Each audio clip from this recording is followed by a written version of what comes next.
What is up, Nuggets? It's your boy, Killer Pizza, here with a brand new video for all you rascals and rapscallions out there.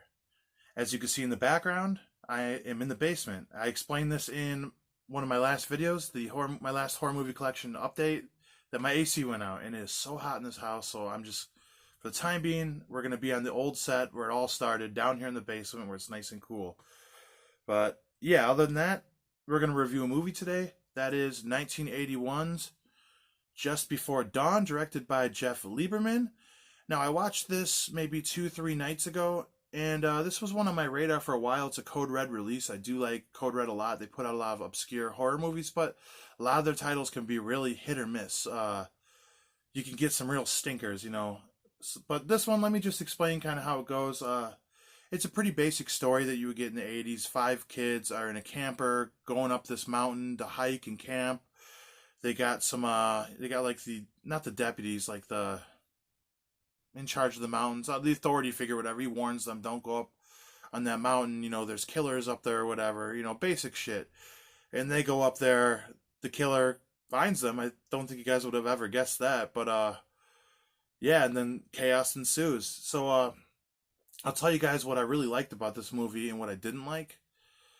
The biggest thing I take away from this that I like is the characters. Now, if you're gonna have a horror movie, sure, you can have expendable characters, but to me, it's like I feel like the characters need to have they need to have depth to them. I need to care about them to care about the death. If it's just a generic character, the murder, the kill doesn't really mean as much. And though these characters, there was nothing too special. You had the lead guy who was the one driving. He had experience hiking and all that. His girlfriend that was kind of like the do the right thing, just goody two shoes kind of girl. Then you have the guy's friend who's kind of the jokester, kind of like always fucking with people. Then he kind of has like his slutty girlfriend.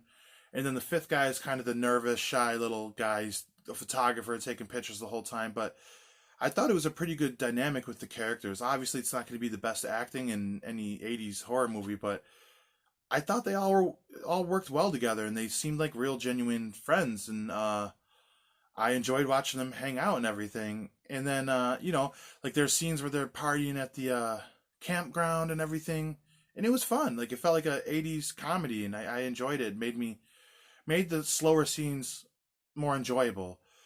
The second thing I really like this is the videography.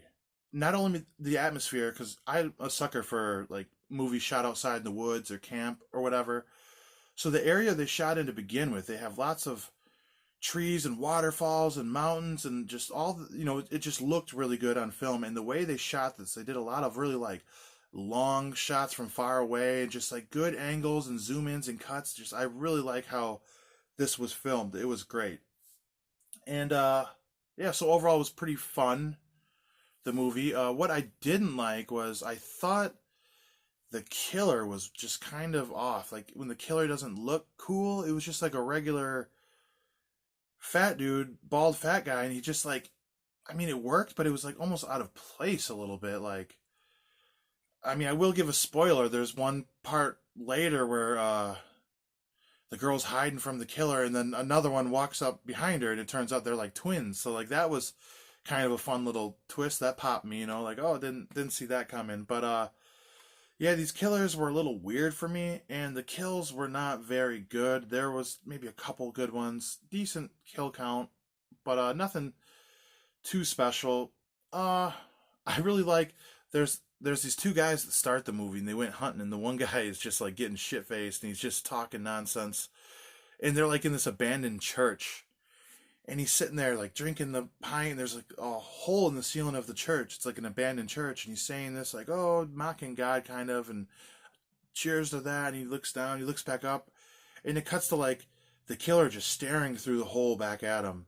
And though, like I said, the killer doesn't look very like scary, like that was pretty spooky. Like that would scare the shit out of me. Just like look up and someone's staring back at you, like, ooh, that's spooky. But yeah, this movie was pretty good. You know, like I said, the killer wasn't nothing too special. The kills were okay. A lot of them were off screen, but the characters and the dialogue and the videography were spot on. So it was an enjoyable movie to watch. Besides, the end got kind of weird. I won't give anything away. Like it's a fun little like twist, like with the lead character, the lead guy, like I'll just throw it out there. He kind of like gets in denial that all his friends are being murdered, while his girlfriend's like, they are, and he just kind of gets into like, kind of like how Barber was in the original Night of the Living Dead. He's kind of just like froze and just, oh, you know, and it's like, I wish you could have gotten a little more out of him because he was a pretty cool character, and I thought it was kind of weak that they just kind of did him dirty like that in the movie. But I don't know. Other than that, this was just a decent horror movie. I would suggest to have this in your collection if you're a big collector. It would be a fun movie to check out for anyone. But other than that, just a pretty average horror movie. But, you know, like I said, I've seen a lot of bad horror movies in my day, and this goes on the good side. So if you're looking for a fun little 80s horror movie with good characters, decent pacing, fun dialogue, good shots, you know, this is the one for you. It's not going to be too gory, but they can't all be, you know, street trash. But yeah, good movie here. Other than that, I hope everyone's doing good out there. You know, stay safe. I know a lot of people are getting vaccinated, but we're not out of the woods yet with the COVID. Let me know in the comments below if you've seen this movie here. If there's any other movies you want me to review, let me know in the comment section. Other than that, you know, watch some good horror movies out there and be good to each other, man. You know, life's not guaranteed, and, you know, this COVID being gone isn't even guaranteed. You know, the next pandemic could start, you know. Other than that, Blood Guts Gore, I will check you guys next time.